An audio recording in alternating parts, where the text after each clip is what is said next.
As a young comic in LA with no credits, it's hard to get booked at these clubs. This is like really cool. And I'll tell you this story. The first time I ever got booked at the Hollywood Improv was a few years ago. And I got there and they were like, do 6 minutes, don't run the light, get off the stage. TJ Miller's going on next to run a set for Conan. So I'm like, cool. I go on stage, I'm having a pretty good set, people are laughing.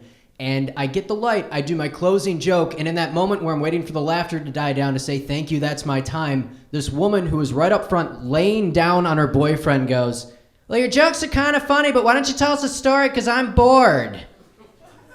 I have enough time to say, thank you, that's my time, and I walk off stage.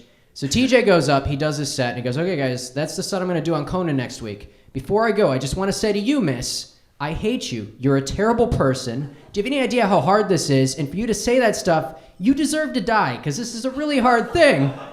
And he worked his ass off just to get up here. And he's like, what do you do for a living? She goes, well, I'm a waitress. And he goes, okay, here's what I'm going to do. I'm going to find out what restaurant you work at. I'm going to go there. I'm going to tip you $100 because all this Yogi Bear 3D money. And then I'm going to tell you you're a terrible waitress just to mess with your head.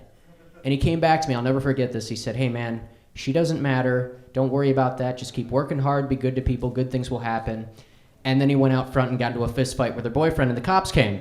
So I felt pretty bad.